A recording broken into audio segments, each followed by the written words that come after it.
देख रहे हैं मेरे साथ द सुपरस्टार भारत। आज हम बिल्लेश्वर महादेव मंदिर में आया हूँ, जहाँ पर आपने देखा होगा देश की आज़ादी से लेकर अब तक के देश की स्थिति, जो देश में किसानों की स्थिति बड़ी भयावह है, बड़ी दयनीय है।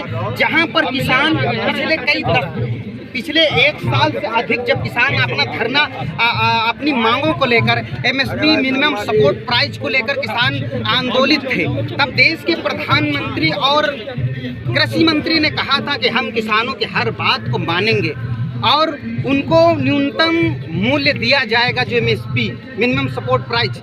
लेकिन देश के अन्य हिस्सों में जब सपोर्ट प्राइस की बात आती है, जब एमएसपी की बात आती है, तो किसानों के यही गेहूं जो 22 से 24 रुपए 25 रुपए तक नॉर्मल साधारण धान बिकता है, लेकिन वो 17 से 18 रुपए में बिकता है। देश का दुर्भाग्य तो ये है, जब किसानों का दुर्भाग्य ये है, आप जब सोचेंगे, सोचने पर विवश हो जाएंगे, विवश इस बात पर हो जाएंगे कि जो 6 महीने से किसान फसल को उगाता है, उस किसान के पैरों में चप्पल आ जाती है, वो समझता है कि हमारी तरक्की हो गई है।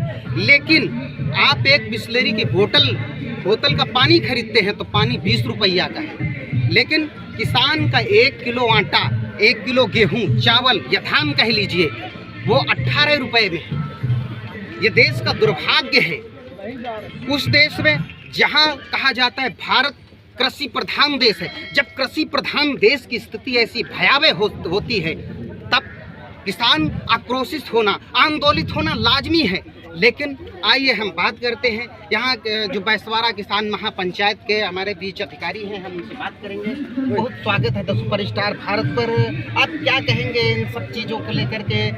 किसानों को क्या, जो सरकार कहती है कि हम मिनिमम सपोर्ट प्राइस दे रहे हैं, तो क्या मिल पा रही है? नहीं, जो मिनिमम सपोर्ट प्राइस का प्रश्न है वो तो अभी बहुत ही कम है।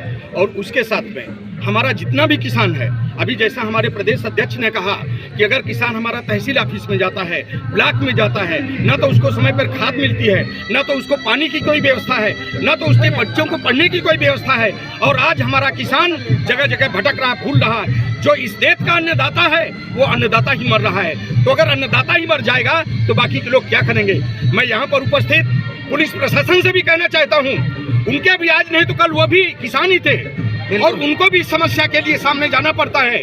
तो हमारी उनसे भी एक रिक्वेस्ट है कि हमारे आंदोलन को कोई कुचलने की कोशिश ना करे, हमारे आंदोलन को कोई रोकने की कोशिश ना करे, हमें वो भी सपोर्ट करें। हम कोई गलत काम नहीं कर रहे हैं, लेकिन हम जो करने जा रहे हैं कि हमारा किसान कल से शान से सर उठा के चल सके, शान से अपने बच्चों को पढ़ा सके, शान से अपनी मांझी रख सके। भारतीय किसान यूनियन बैसवाड़ा संघर्ष करो, हम तुम्हारे साथ हैं। संघर्ष करो, हम तुम्हारे साथ हैं। लेकिन हमारा किसान आज भी परेशान है। आप बताइए कि शहरी लोग हैं, अगर हम यहाँ से अन्न धान्य नहीं भेजेंगे तो वो क्या खाएंगे भैया? उनके घर में तो कुछ फायदा नहीं होता है। लेकिन वो लोग भी हमारे विषय में सोचते हैं क्या? तो आज जो किसान आक्रोशित है इसी बात को लेकर के है। और ये जो बैसवाड़ा विकास मंच है, ये जो किसान बैसवाड़ा की तरफ से हम लोग लड़ रहे हैं, ये बैसवाड़ा लड़वइयों की भूमि है। अगर हम आज नहीं लड़ेंगे तो कभी नहीं लड़ सकते। और इसलिए हमारा संगठन, हम एक हर गांव जाएंगे, घर घर जाएंगे और हर एक किसान को जगाएंगे। और एक समय आएगा कि किसानों से पीछे बिना कुछ भी नहीं हो सकता।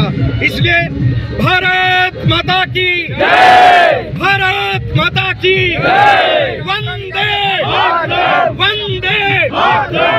एक जवान जय किसान का नारा दिया था, क्या उस नारे की कहीं ना कहीं कुछ ललक दिखाई दे रही है सरकार के जहन में? सरकार तो बहुत कुछ कहती है कि हम कह रहे हैं कि हम 5 किलो राशन दे रहे हैं। देखिए, वो 5 किलो राशन दे रहे हैं तो किसका राशन है?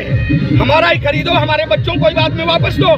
5 किलो मत दो, लेकिन हमको खाद में सब्सिडी दो, हमको समय पे खेतों पे पानी दो, हमारे ऊपर टैक्स मत लगाओ, हमारे बच्चों को पढ़ाई में सब्सिडी दो। हमारे बच्चे इंजीनियर डॉक्टर कब बनेंगे? हम केवल सपना ही देखते रहेंगे क्या? हम केवल शहरों की तरफ देखते रहेंगे क्या? और उसमें सरकार की तरफ से ये भी कहा जा रहा है कि हम किसानों को मानदेय, जो किसान सम्मान निधि 6000 रुपया दे रहे हैं। हाँ, उसके विषय में मैं आपको बहुत अच्छी बात बताना चाहता हूँ। अभी हमारी कार्यकारिणी में चर्चा नहीं हुई, लेकिन एक बात आपको मैं बताना चाहता हूँ प्रदेश अध्यक्ष के माध्यम से, उन्नाव जिला अध्यक्ष के माध्यम से, हमारे महासचिव के माध्यम से, कि हम जो डिमांड करने वाले हैं प्रत्येक किसान को 10,000 रुपए महीना पेंशन मिलना ही चाहिए। जो हमारा किसान 60 साल का हो चुका है, तुम बाकी लोगों को देते हो, उनको पेंशन भी मिलती, दोबारा उनको नौकरी भी मिलती, और किसान को क्या मिलता है? ठेंगा। किसान को कुछ नहीं मिलता। तो ये बात आपको चैनल के माध्यम से भी लोगों को बताना होगा। और मेरे किसान भाइयों, ये बात आपको समझना होगा।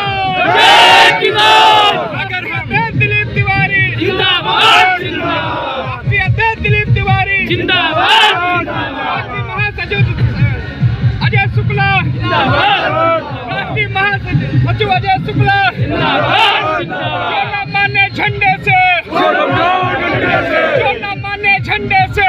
अगर प्रशासन आपकी बात नहीं मानता तो आप आंदोलन का रास्ता करेंगे या तरीके से कानूनी प्रक्रिया? देखिए, लोकशाही प्रक्रिया में क्या होता है, हम लोकशाही में विश्वास करने वाले लोग हैं। देश की स्वतंत्रता में भी हमने यही किया और आज भी हम यही करेंगे।